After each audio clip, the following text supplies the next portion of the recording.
আসসালামু আলাইকুম। এটিএন বাংলা সংবাদে সবাইকে স্বাগত জানাচ্ছি আসিফুর রহমান সাগর। শুরুতেই ইউপে সংবাদ শিরোনাম। বাকশাল নয়, দেশের গণতন্ত্রকে হত্যা করেছিলেন জিয়াউর রহমান, স্বাধীনতা দিবসের আলোচনায় প্রধানমন্ত্রী।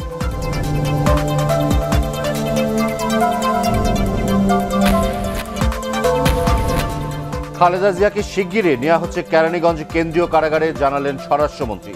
সুপরিকল্পিতভাবে হত্যার ষড়যন্ত্র চলছে, অভিযোগ বিএনপি। এবং সারা দেশের ফিটনেস ও নিবন্ধনহীন গাড়ি এবং লাইসেন্সবিহীন চালকের তথ্য জানতে চেয়েছে হাইকোর্ট।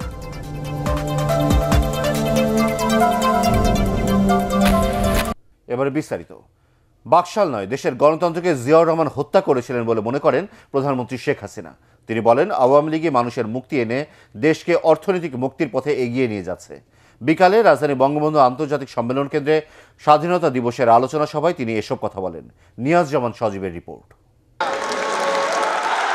মহান স্বাধীনতা দিবস উপলক্ষে রাজধানীর বঙ্গবন্ধু আন্তর্জাতিক সম্মেলন কেন্দ্রে এই আলোচনা সভার আয়োজন করে আওয়ামী লীগ। আওয়ামী লীগ সভাপতি ও প্রধানমন্ত্রী তার বক্তব্যে বলেন, 47-এ দেশভাগের পর বঙ্গবন্ধু শেখ মুজিবুর রহমান প্রথম উপলব্ধি করেন স্বাধীন রাষ্ট্র ছাড়া নিপীড়িত বাঙালির প্রকৃত মুক্তি মিলবে না। তার 23 বছরের সংগ্রাম ও নেতৃত্বে স্বাধীন হয় বাংলাদেশ। তিনি অভিযোগ করেন, দেশ স্বাধীনের পরও পরাজিত শক্তি ষড়যন্ত্র থেমে থাকেনি। 75-এর পরে প্রায় 10টা বছর খালি কারফিউ দিয়েই দেশ চালানো হয়েছে। মানুষের স্বাধীনভাবে চলার পথ বন্ধ ছিল।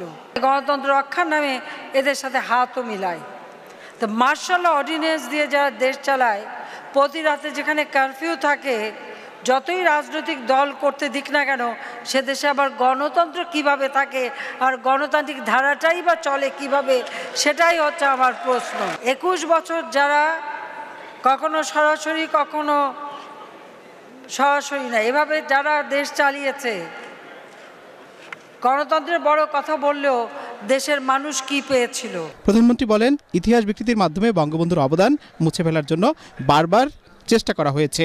বঙ্গবন্ধুর আদর্শ ধারণ করে সমৃদ্ধ দেশ গড়ার আহ্বান জানান তিনি। এই আওয়ামী লীগ জাতির পিতার হাতে গড়া সংগঠন এদেশের মানুষের মুক্তির জন্য সংগ্রাম করেছে, স্বাধীনতার জন্য সংগ্রাম করেছে, গণতন্ত্র প্রতিষ্ঠার জন্য সংগ্রাম করেছে। এই আওয়ামী লীগকে শেষ করবার জন্য আইয়ুব খান চেষ্টা করেছে, ইয়াহিয়া খান চেষ্টা করেছে, জিয়াউর রহমান চেষ্টা করেছে, এরশাদ চেষ্টা করেছে, খালেদা জিয়াও চেষ্টা করেছে। কিন্তু আওয়ামী লীগের শিকড় এমনভাবে বাংলার মাটিতে জনগণের সাথে প্রতীত যে এটাকে কখনো শেষ করতে পারেনি। বরং আজকে যা প্রমাণ হয়েছে যে রাজনৈতিক দল, যে দল জনগণের কথা বলে জনগণের অধিকার প্রতিষ্ঠার আন্দোলন করে গড়ে ওঠে, সেই দলই হচ্ছে প্রকৃত গণতান্ত্রিক রাজনৈতিক দল। এর আগে আওয়ামী লীগের কেন্দ্রীয় নেতারা আলোচনায় অংশ নেন। স্বাধীনতার সুফল সব মানুষের কাছে পৌঁছে দেওয়ার প্রত্যয় জানান তারা। নিয়াজ জামান সজীব, এটিএন বাংলা, ঢাকা। খালেদা জিয়ার নিরাপত্তার স্বার্থেই তাকে দ্রুততম সময়ের মধ্যে পুরানো ঢাকার কারাগার থেকে কেরানীগঞ্জ কেন্দ্রীয় কারাগারে স্থানান্তর করা হবে বলে জানিয়েছেন স্বরাষ্ট্রমন্ত্রী আসাদুজ্জামান খান কামাল। সাভারে বৌদ্ধ মন্দির পরিদর্শন শেষে সাংবাদিকদের প্রশ্নের জবাবে এই কথা জানান তিনি। এ সময় তিনি বলেন, নাজিমউদ্দিন রোডের কারাগারটি পুরনো এবং ঝুঁকিপূর্ণ হওয়ায় সেখান থেকে তাঁকে সরিয়ে নেওয়া হবে। এ সময় অন্যান্যের মধ্যে দুর্যোগ ব্যবস্থাপনা ও ত্রাণ প্রতিমন্ত্রী ডাক্তার এনামুর রহমান উপস্থিত ছিলেন। কারা কর্তৃপক্ষের চরম উদাসীনতার কারণে কারাবন্দী খালেদা জিয়া গুরুতর অসুস্থ হয়ে পড়েছেন বলে অভিযোগ করেছে বিএনপি। নয়াপল্টন কেন্দ্রীয় কার্যালয়ে সংবাদ সম্মেলনে দলের মহাসচিব মির্জা ফখরুল ইসলাম আলমগীর এ অভিযোগ করে বলেন, খালেদা জিয়াকে সুপরিকল্পিতভাবে স্বাধীনতা হত্যার ষড়যন্ত্র চলছে। পরে স্বাধীনতা দিবস উপলক্ষে আয়োজিত শোভাযাত্রায় মির্জা ফখরুল বলেন, গণতন্ত্রের পথ রুদ্ধ করে একদলীয় শাসন কায়েম করেছে সরকার। কামরুজ্জামান রাজীবের রিপোর্ট। একাদশ জাতীয় সংসদ নির্বাচনে অভাবনীয় ভরাডুবির পর রাজপথে সবচেয়ে বড় শোডাউন করল বিএনপি। স্বাধীনতা দিবসকে উপলক্ষ করে শোভাযাত্রায় যোগ দিতে দুপুর থেকেই নয়াপল্টনে জড়ো হতে থাকেন রাজধানীর বিভিন্ন এলাকা থেকে আসা নেতাকর্মীরা। শোভাযাত্রার উদ্বোধন করে বিএনপি মহাসচিব বলেন, মানবাধিকার কেড়ে নিয়ে দেশে এখন এক ব্যক্তির শাসন কায়েম করা হয়েছে। আজকে আমাদের স্বাধীনতাকে কেড়ে নেওয়া হয়েছে। আমাদের মানুষের যে মুক্ত চিন্তা করবার যে স্বাধীনতা, সেই স্বাধীনতা আজকে হরণ করেছে একদলীয় শাসন ব্যবস্থা প্রবর্তন করে এই আওয়ামী লীগ। শোভাযাত্রাটি নয়াপল্টন থেকে শুরু হয়ে কাকরাইল হয়ে শান্তিনগরে গিয়ে শেষ হয়। এ সময় নেতাকর্মীরা ব্যানার ফেস্টুন নিয়ে খালেদা জিয়ার মুক্তির দাবি জানান। এর আগে সংবাদ সম্মেলনে বিএনপি মহাসচিব অভিযোগ করেন, গত 3.5 মাসে কারাগারে খালেদা জিয়ার কোনো চিকিৎসা হয়নি। 24 ফেব্রুয়ারি মেডিকেল বোর্ড তাকে দেখে স্বাস্থ্যের অবনতির কথা উল্লেখ করে পরীক্ষা নিরীক্ষার পরামর্শ দিলেও কোনো ব্যবস্থা নেয়নি কারা কর্তৃপক্ষ। তার যে অসুখগুলো রয়েছে, যে অসুখগুলোতে প্রতিদিন তাকে মনিটর করা দরকার, তার স্বাস্থ্য মনিটর করা দরকার, পরীক্ষা করা দরকার, সেগুলো কোনো কিছুই করা হয়নি। দায়িত্বটা গিয়ে বর্তায় কারা কর্তৃপক্ষের ওপরে, এবং দুর্ভাগ্যজনকভাবে সত্য, কারা কর্তৃপক্ষ সম্পূর্ণভাবে উদাসীন। বিএনপি মহাসচিব জানান, খালেদা জিয়ার অবস্থা সংকটাপন্ন, কারো সাহায্য ছাড়া তিনি হাঁটতে পারছেন না। তিনি মাথা সোজা করতে পারছেন না, মাথা সোজা করে রাখতেই পারছেন না, পা বাঁকা করতে পারছেন না, তাকে জোর করে হুইল চেয়ারে বসিয়ে তাকে নিয়ে আসা হয়। বাংলাদেশের সবচেয়ে জনপ্রিয় নেতা, তাকে কোনো রকমের চিকিৎসা দেওয়া হচ্ছে না, সুপরিকল্পিতভাবে একটা হত্যা করার ষড়যন্ত্র চলছে। অসুস্থ খালেদা জিয়াকে চিকিৎসা না দিয়ে নির্যাতন চালানো হচ্ছে অভিযোগ করে অবিলম্বে পছন্দমতো হাসপাতালে তাকে চিকিৎসা দেওয়ার দাবি জানানো হয় সংবাদ সম্মেলনে। কামরুজ্জামান রাজীব, এটিএন বাংলা, ঢাকা। বড় দলগুলো অংশ নিলে উপজেলা নির্বাচন আরও প্রতিদ্বন্দ্বিতার হতো বলে মন্তব্য করেছেন প্রধান নির্বাচন কমিশনার KM নুরুল হুদা। নোয়াখালীতে নির্বাচন কর্মকর্তাদের সাথে উপজেলা নির্বাচন নিয়ে মতবিনিময় সভায় বিএনপিকে ইঙ্গিত করে এ মন্তব্য করেন তিনি। নির্বাচনে অংশ নেওয়া বা না নেওয়া রাজনৈতিক দলগুলোর নিজস্ব সিদ্ধান্ত উল্লেখ করে এর দায় নির্বাচন কমিশনের নয় বলেও মন্তব্য করেন তিনি। অনুষ্ঠানে জেলা প্রশাসক তন্ময় দাস উপস্থিত ছিলেন।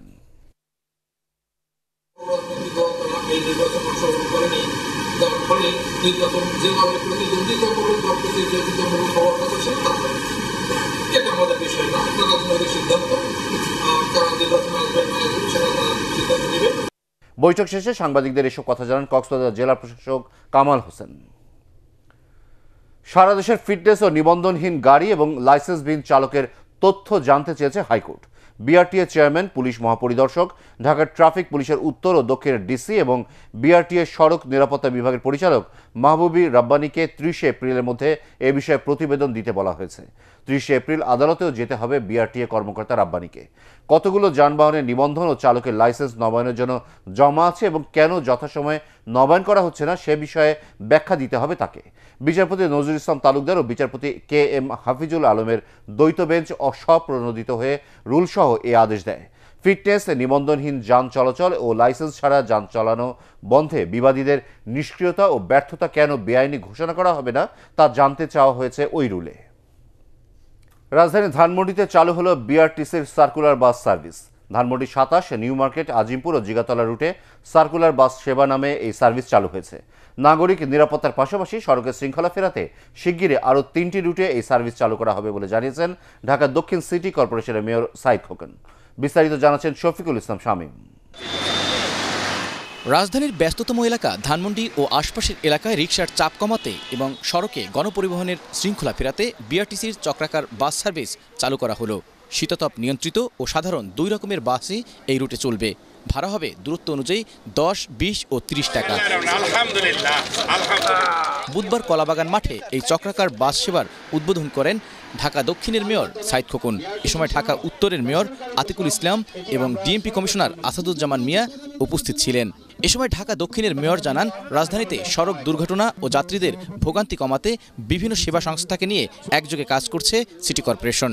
আমরা আশা করি আমাদের এই প্রাতিষ্ঠানিক উদ্যোগের পাশাপাশি জনগণ সচেতন হবে।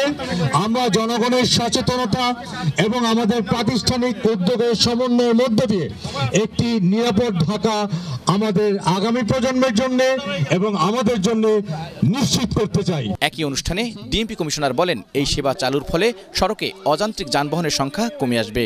রেস দিয়ে গাড়ি চালাবে না, আর মাঝখানে দাড়ি গাড় করে আড়াআড়ি দাঁড় করে পিছনে কৃত্রিম যানজট সৃষ্টি করলে যেই করুক তার বিরুদ্ধে ব্যবস্থা চলমান রয়েছে এবং এই ব্যবস্থা নেওয়া হবে। প্রতিদিনই গড়ে 400 গাড়ির বাসের বিরুদ্ধে ইতিমধ্যে ব্যবস্থা আমরা নিশ্চিত করেছি। 36টি বাস স্টপেজের মাধ্যমে যাত্রীরা এই সার্ভিসে চলাচল করতে পারবে।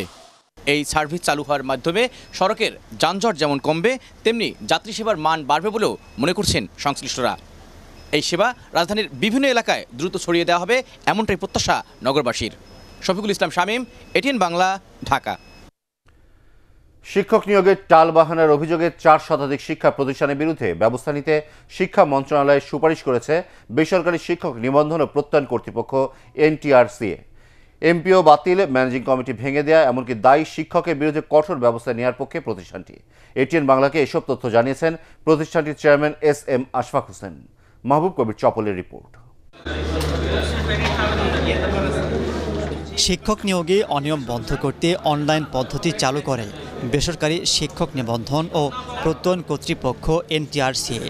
দীর্ঘদিন বন্ধ থাকার পর গত জানুয়ারিতে মেধাক্রম অনুসারে শিক্ষক নিয়োগ দেওয়া হয়, কিন্তু চাকরিতে যোগ দিতে গিয়ে বিড়ম্বনায় পড়েন অনেকেই। কোথাও টাকা দাবি করা হয়, আবার কোথাও তথ্য গোপন করে নন এমপিও প্রতিষ্ঠানকে এমপিও হিসেবে দেখানো হয়। এমন শত শত অভিযোগ আসে এনটিআরসিএতে। এরই প্রেক্ষিতে 46টি মাদ্রাসা সহ 412 শিক্ষা প্রতিষ্ঠানের বিরুদ্ধে এমপিও বাতিল সহ কঠোর ব্যবস্থা নিতে শিক্ষা মন্ত্রণালয়ে চিঠি দিয়েছে এনটিআরসিএ। এইখানে ক্লিন ভায়োলেশন অফ দ্যাট শর্ত, এই অংশটা যেহেতু মন্ত্রণালয়ের এখতিয়ার, মন্ত্রণালয়ের নীতিমালার লঙ্ঘন করলে শাস্তি দেওয়ার এখতিয়ার ওনাদের, সেই জন্য আমরা মন্ত্রণালয়কে লিখছি। ওনারা যদি দেখেন যে কমিটি ভুল করছে, কমিটি বাতিল করার জন্য বোর্ডকে লিখবেন। আর যদি ওনারা দেখেন যে না, প্রধান শিক্ষক বা প্রিন্সিপাল দায়ী, তাইলে ওনার বেতন আটকানোর জন্য মাউসিকে লিখবেন। তিনি জানান, শিক্ষক নিয়োগে আরও স্বচ্ছতা আনতে সংশ্লিষ্ট শিক্ষক ও উপজেলা শিক্ষা কর্মকর্তাদের প্রশিক্ষণ দেওয়া হবে। আগামী মে মাসে আরও 5000 শিক্ষক নিয়োগ দেওয়া হবে বলেও জানান এনটিআরসিএর চেয়ারম্যান। আমাদের তো মূল যে চাহিদাপত্র সেটা অলওয়েজ অনলাইনে আসে, অ্যাটলিস্ট তো 40,000 হবেই। মেয়ের ভিতরে আরও 2টা বিজ্ঞাপন, একটাতে প্রায় 1000 সামথিং, আরেকটাতে প্রায় 4000 সামথিং। এবছরের শেষ দিকে শিক্ষক নিবন্ধনের বিজ্ঞপ্তি দেবে এনটিআরসিএ। 35 বছর বয়স পর্যন্ত কেউ চাইলে প্রতি বছরই নিবন্ধন পরীক্ষায় অংশ নিতে পারবেন বলে জানান প্রতিষ্ঠানটির চেয়ারম্যান। মাহবুব কবির চপল, এটিএন বাংলা, ঢাকা। রমজানে পরিবহন খাতে চাঁদাবাজির কারণে যাতে পণ্যমূল্য না বাড়ে সেজন্য দেশব্যাপী মনিটরিং টিম কাজ করবে বলে জানিয়েছেন বাণিজ্যমন্ত্রী টিপু মুনশি। আর ব্যবসায়ী নেতারাও জানান, দ্রব্যমূল্য বাড়ার মূল কারণ এই চাঁদাবাজি। সচিবালয়ের নিত্য পণ্যের উৎপাদন, আমদানি, মজুদ ও মূল্য পরিস্থিতি নিয়ে বাণিজ্যমন্ত্রীর সাথে ব্যবসায়ীদের পর্যালোচনা বৈঠকে এসব কথা উঠে আসে। এ সময় ব্যবসায়ীরা জানান, ভোজ্য তেল, চিনি, ছোলা ও ডাল সহ সব ধরনের নিত্যপণ্য চাহিদার চেয়ে বেশি মজুদ আছে। শ্রমিকরা টাকা খায়, পুলিশরা টাকা খায়, অমুক টাকা খায়, তমুক টাকা খায়, বাজার সমিতি টাকা খায়, এইসব কথা শুনতে হয়। যে এক গাড়ি আনতে আনতে যে কত টাকা, তার একটা হিসাব ধরায় দেয় যে এত জায়গায় এত টাকা চাঁদা দিয়ে আসছে। তো সেটাও তো অ্যাড ব্যাক হচ্ছে, সেটা তো প্রোডাক্টের উপরে গিয়ে পড়ছে। তা আমাদের দেশের এবার ঠিক করা হয়েছে যে আমরা সব আইন শৃঙ্খলা বাহিনী অত্যন্ত পজিটিভ তারা আছে, আমরা কন্ট্রোল করার চেষ্টা করবো যাতে করে এটা কোথাও না। একাত্তরে মানবতা বিরোধী অপরাধের মামলায় নেত্রকোনার শেখ আব্দুল মজিদ ওরফে মজিদ মাওলানা সহ 5 আসামির বিরুদ্ধে রায় ঘোষণা করা হবে কাল। বিচারপতি শাহিনুর ইসলামের নেতৃত্বাধীন 3 সদস্যের আন্তর্জাতিক অপরাধ ট্রাইব্যুনাল রায়ের এদিন ঠিক করেন। গত 28 জানুয়ারি উভয় পক্ষের যুক্তিতর্ক উপস্থাপন শেষে মামলাটি রায় ঘোষণার জন্য অপেক্ষমান রাখে ট্রাইব্যুনাল। মামলার অপর 4 আসামি হলেন আব্দুল খালেক তালুকদার, কবির খান, আব্দুস সালাম বেগ ও নুর উদ্দিন। মজিদ মাওলানা ছাড়া অন্যরা বর্তমানে পলাতক। এই মামলার মোট আসামি ছিলেন 7 জন। তাদের মধ্যে কারাগারে থাকা অবস্থায় অসুস্থ হয়ে মারা যান আহমদ আলী, আর মামলার যুক্তিতর্ক উপস্থাপনের সময় মারা যান আরেক আসামি আব্দুর রহমান। 5 এপ্রিলের মধ্যে জিএম কাদেরকে শপথে বহাল না করলে গণপদত্যাগের হুমকি দিয়েছেন রংপুর বিভাগের জাতীয় পার্টির নেতারা। রংপুরের জাতীয় পার্টি কার্যালয়ে সংবাদ সম্মেলনে তারা এই হুমকি দেন। রংপুর মহানগর জাতীয় পার্টি সভাপতি ও সিটি মেয়র মোস্তাফিজুর রহমান মোস্তফা সহ বিভাগের 8 জেলার সভাপতি ও সাধারণ সম্পাদক এ সময় উপস্থিত ছিলেন। নেতাদের অভিযোগ, জাতীয় পার্টিকে ধ্বংস করতেই জিএম কাদেরকে অব্যাহতি দেওয়া হয়েছে।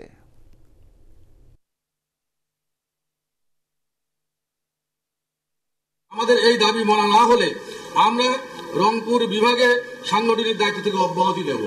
পাশাপাশি এই বিভাগে জাতীয় পার্টির সমস্ত কর্মকাণ্ড আমরা প্রতিহত করব। প্রতারণা রোধে মোবাইলে ব্যাংকিং অ্যাকাউন্ট খুলতে বায়োমেট্রিক পদ্ধতি চালু করার তাগিদ দিয়েছে ঢাকা মেট্রোপলিটন পুলিশ। বুধবার চাকরি দেওয়ার নামে প্রতারণা করা এমন চক্রের 4 সদস্যকে গ্রেপ্তারের পর সংবাদ সম্মেলনে তাগিদ দেন উপ পুলিশ কমিশনার বিপ্লব কুমার সরকার। চাকরি দেওয়ার নামে মোবাইলের মাধ্যমে টাকা আত্মসাৎ করে আসছিল এ প্রতারক চক্র। মালিহা ওয়াদুজ্জামানের রিপোর্ট। দেশের বাইরে মাল্টিন্যাশনাল কোম্পানিতে ভালো চাকরি, এমনকি সপরিবারে সে দেশে যাওয়ার সুযোগ করে দেওয়ার প্রলোভন দেখিয়ে চটকদার বিজ্ঞাপন ছাপিয়ে আসছে এই সংঘবদ্ধ প্রতারক চক্র। সে প্রলোভন দেখে প্রায় 1000 খানেক চাকরি প্রার্থীর কাছ থেকে মোটা অঙ্ক হাতিয়ে নিয়েছে এ চক্র, এমনটাই জানানো হয় সংবাদ সম্মেলনে। অখ্যাত পত্রিকা ছাড়াও দেশের প্রথম শ্রেণীর চাকরিদাতা অনলাইন সাইট ব্যবহার করেও এমন প্রতারণার বিজ্ঞাপন দেওয়ার ঘটনায় হতবাক পুলিশও। যে কোনো কোম্পানি অথবা অন্য যে কোনো মানুষ যদি কোনো এখানে অ্যাড দিতে চায়, বিডি জবসের কর্তৃপক্ষ তারা ওই কোম্পানিটি বা ওই অফিসটি সরজমিনে প্রদক্ষিণ করে, মানে এইটার মধ্যে কোনো প্রতারিত হওয়ার কোনো সম্ভাবনা নেই, প্রতারক চক্র নয়, তখন তারা অ্যাডটি তারা ছাপাবে। আমরা এখন পর্যন্ত 4 জনকে শনাক্ত করে তাদেরকে গ্রেপ্তার করতে পেরেছি। আমরা এগুলি নিয়ে আরও কাজ করে যাচ্ছি। প্রতারকরা একজনের নামে রেজিস্ট্রেশন করা সিম দিয়ে অন্য ব্যক্তির নাম ব্যবহার করে মোবাইল ব্যাংকিং হিসাব খুলছে। এই ব্যাংকিং পদ্ধতিতে বায়োমেট্রিক পদ্ধতি বা আঙুলের ছাপ না নেওয়ার বাধ্যবাধকতা না থাকায় এ প্রতারণা আটকানো যাচ্ছে না বলে জানান পুলিশের এই কর্মকর্তা। বায়োমেট্রিকটা চেক করা হয় না। আমি একটি মোবাইল নাম্বার ইউজ করে আমি একটি রকেট অ্যাকাউন্ট অথবা বিকাশ অ্যাকাউন্ট করতে গেলাম, বায়োমেট্রিক পদ্ধতিতে রেজিস্ট্রেশনটা কমপ্লিট করা হয়, তাহলে এই ধরনের প্রতারক চক্রের সংখ্যা অনেক কমে যাবে। বিজ্ঞাপন প্রকাশের আগে যাচাই বাছাই এবং চাকরি প্রার্থীকে কোনো লেনদেন করার আগে সতর্ক থাকার পরামর্শ দিয়েছেন পুলিশ।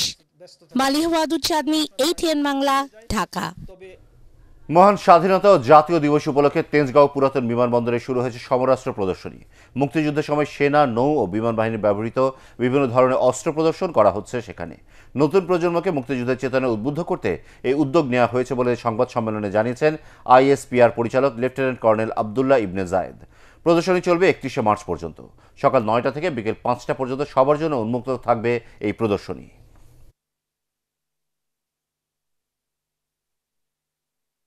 খুব স্বতঃস্ফূর্তভাবে অংশগ্রহণ করছেন।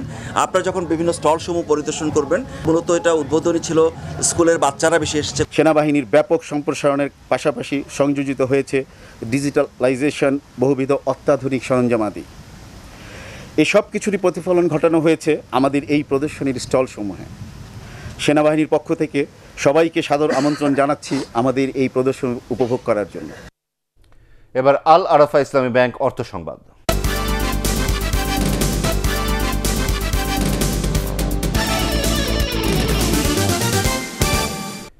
ভালোবাসার লাল সবুজ শিরোনামে দেশব্যাপী স্বাধীনতা দিবস উদযাপন করেছে ইয়ামাহা রাইডার্স ক্লাব। আগামীতে জাতীয় দিবসগুলোতে একটি জাতীয় পতাকাও যেন রাস্তায় পড়ে না থাকে সে ব্যাপারে সবাইকে সচেতন করাই আয়োজনের উদ্দেশ্য। গত 16 ডিসেম্বরের মতো এবারও ক্লাবের পক্ষ থেকে বাইকাররা যেখানে সেখানে পড়ে থাকা জাতীয় পতাকা সংগ্রহ করে। এছাড়াও সড়কে নিরাপদ চলতে থাকা পথচারী ও চালকদের সচেতন করেন তারা। ঢাকা বিশ্ববিদ্যালয়ের TSC চত্বরে কার্যক্রমে একটি অংশে উপস্থিত ছিলেন ACI মোটরসের নির্বাহী পরিচালক সুব্রত রঞ্জন দাস, সাহিত্যিক আনিসুল হক এবং ইয়ামাহা রাইডার্স ক্লাবের সদস্যরা। খাদ্যের স্বয়ংসম্পূর্ণতা অর্জনে কৃষিক্ষেত্রে প্রযুক্তিকে কাজে লাগানোর আহ্বান জানিয়েছেন জাতীয় সংসদের হুইপ ইকবালুর রহিম। দিনাজপুরে বাংলাদেশ গম ও ভুট্টা গবেষণা ইনস্টিটিউটে আয়োজিত অনুষ্ঠানে এ আহ্বান জানান তিনি। এর আগে বিভিন্ন জাতের গম ও ভুট্টা এবং বেশ কিছু কৃষি প্রযুক্তি ঘুরে দেখেন হুইপ। অনুষ্ঠানে ইনস্টিটিউটের মহাপরিচালক ডক্টর নরেশ চন্দ্র দেব বর্মা অন্যান্যের মধ্যে বক্তব্য রাখেন।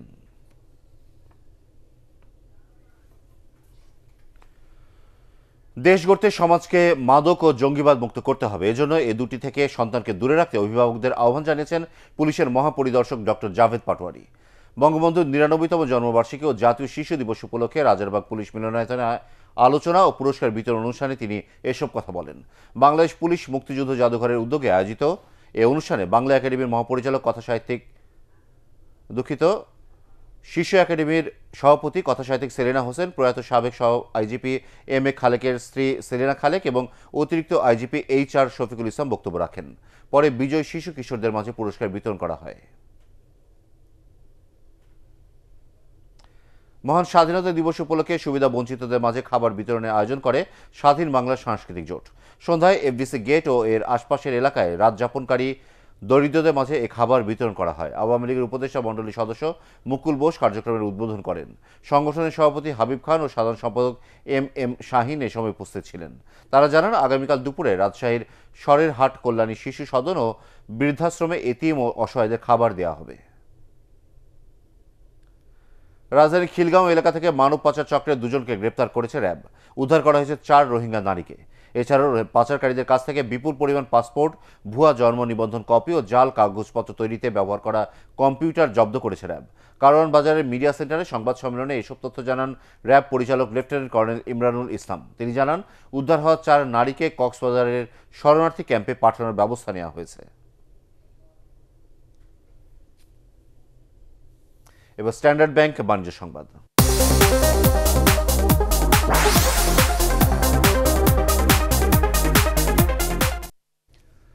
দোহাজারী থেকে কক্সবাজার পর্যন্ত রেল লাইন নির্মাণে তমা কনস্ট্রাকশন কোম্পানি 550 কোটি টাকার চুক্তি করেছে ইউনাইটেড কমার্শিয়াল ব্যাংক, ইউসিবি সহ 3টি ব্যাংক। চুক্তি অনুযায়ী ইউসিবি ছাড়াও প্রকল্পে অর্থায়ন করবে প্রাইম ব্যাংক এবং ব্যাংক এশিয়া লিমিটেড। অনুষ্ঠানে ইউসিবির ব্যবস্থাপনা পরিচালক শওকত জামিল ও অতিরিক্ত ব্যবস্থাপনা পরিচালক মামদুদুর রশিদ, তমা গ্রুপের চেয়ারম্যান আতর রহমান ভূঁইয়া, ব্যাংক এশিয়া লিমিটেডের ব্যবস্থাপনা পরিচালক আরফান আলী উপস্থিত ছিলেন।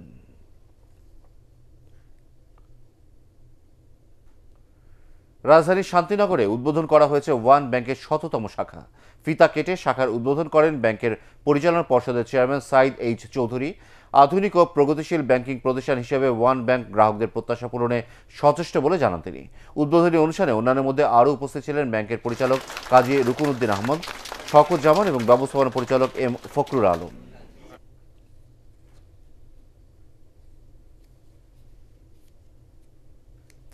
গ্লোবাল মানি উইক উপলক্ষে রাজধানীতে অনুষ্ঠিত হলো মানি ম্যানেজমেন্ট বিষয়ে প্যানেল আলোচনা। ধানমন্ডির ইএমকে সেন্টারে ফার্স্ট সিকিউরিটি ইসলামী ব্যাংক এবং ড্যাফোডিল ইউনিভার্সিটি যৌথভাবে এই অনুষ্ঠানের আয়োজন করে। এতে বাংলাদেশ ব্যাংকের অতিরিক্ত পরিচালক বিধান সাহা ও সোশ্যাল ইসলামী ব্যাংকের এভিপি সেলিম আলম অন্যান্যের মধ্যে বক্তব্য রাখেন।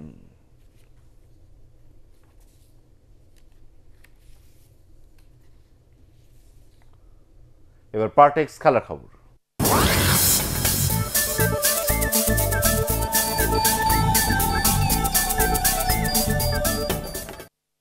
16 এপ্রিল শুরু হচ্ছে অনূর্ধ্ব 20 শেখ কামাল জাতীয় ফুটবল টুর্নামেন্ট। জেলা ও বিভাগীয় ফুটবল অ্যাসোসিয়েশনের কার্যনির্বাহী কমিটির এক সভা শেষে একথা জানান অ্যাসোসিয়েশনের সভাপতি তরফদার মোহাম্মদ নুরুল আমিন। 8টি বিভাগ নিয়ে গ্রুপ পর্বের খেলাগুলো হবে নাটোর ও নড়াইলে, তবে সেমিফাইনাল এবং ফাইনাল অনুষ্ঠিত হবে কক্সবাজারে। 28 তারিখ প্রতিযোগিতার ফাইনাল।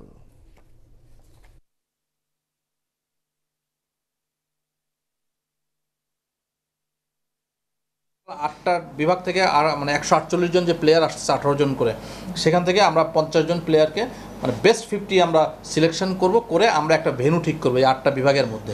ওই ভেন্যুতে সেন্ট্রালি ভেন্যু হবে এটা, এবং তাদেরকে আমরা হাই পারফরমেন্স ট্রেনিংয়ের মধ্যে রাখবো, দীর্ঘমেয়াদী প্রশিক্ষণের মধ্যে রেখে দেবো। তাদের থাকা খাওয়া লেখাপড়া থেকে শুরু করে পুরো জিনিসটা জেলা বিভাগ অ্যাসোসিয়েশন এই দায়িত্বটা নিবে। জয়ের ধারে ফিরেছে ব্রাজিল ও আর্জেন্টিনা। আন্তর্জাতিক প্রীতি ফুটবল ম্যাচে জয় পেয়েছে দুদল। গ্যাব্রিয়েল জেসুসের জোড়া গোলে চেক প্রজাতন্ত্রকে 3-1 ব্যবধানে হারায় ব্রাজিল, আর অ্যাঙ্গেল কোরিয়ার একমাত্র গোলে মরক্কোকে পরাজিত করে লিওনেল মেসিবিহীন আর্জেন্টিনা। আরও জানাচ্ছেন তৌসিয়া ইসলাম। ইনজুরির কারণে এক ম্যাচ পরই আবারও লিওনেল মেসিবিহীন আর্জেন্টিনা। মরক্কোর ফুটবল ফেডারেশন মেসিকে না খেলানো নিয়ে জবাবদিহিও চেয়েছিল আর্জেন্টিনা ফুটবল অ্যাসোসিয়েশনের কাছে। ম্যাচ শুরু হতেই দেখা গেল ফেডারেশনের আর্থিক ক্ষতির ক্ষোভটা কড়াই গন্ডায় তুলে নিচ্ছেন মরক্কানরা। শুরু থেকে শেষ পর্যন্ত বলের নিয়ন্ত্রণে এগিয়েছিল স্বাগতিকরা, আর মেসিবিহীন আর্জেন্টিনা অনেকটাই মাঝিবিহীন নৌকা। গোটা ম্যাচে আলবিসেলেস্তেদের নেয়া 13টি শটের মাত্র 2টি ছিল লক্ষ্যে। এর মধ্যে 83 মিনিটে ম্যাথিয়াস সুয়ারেজের পাস থেকে দলকে এগিয়ে দেন অ্যাঙ্গেল কোরিয়া। এতেই কোনো রকমের জয় নিশ্চিত হয় আর্জেন্টিনার। এদিকে দিনের অন্য ম্যাচে 37 মিনিটেই চেক প্রজাতন্ত্রের ডেভিড পাভেলকার গোলে পিছিয়ে পড়ে ব্রাজিল। তখন মনে হচ্ছিল আগের ম্যাচের ড্রয়ের পর এবার হারই দেখতে হতে পারে 5 বারের বিশ্ব চ্যাম্পিয়নদের। তবে বিরতির পর রবার্টো ফিরমিনো ম্যাচে সমতা ফেরান। ম্যাচের শেষ 7 মিনিটে পরপর 2 গোলে ব্রাজিলকে জয় এনে দেন তাদের হালের সেন্সেশন গ্যাব্রিয়েল জেসুস। তাতে আসন্ন কোপা আমেরিকার আগে নিজেদের শেষ প্রস্তুতি ম্যাচটা ইতিবাচকভাবেই শেষ করতে পারল তিতের শিষ্যরা। তৌসিয়া ইসলাম, এটিএন। শেষ করার আগে ইউপে সংবাদ শিরোনাম আরও একবার। বাকশাল নয়, দেশের গণতন্ত্রকে হত্যা করেছিলেন জিয়াউর রহমান, স্বাধীনতা দিবসের আলোচনায় প্রধানমন্ত্রী।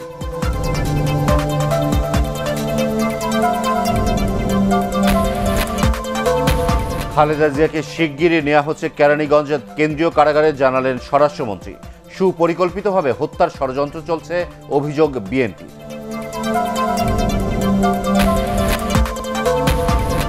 এবং সারা দেশের ফিটনেস ও নিবন্ধনহীন গাড়ি এবং লাইসেন্সবিহীন চালকের তথ্য জানতে চেয়েছে হাইকোর্ট।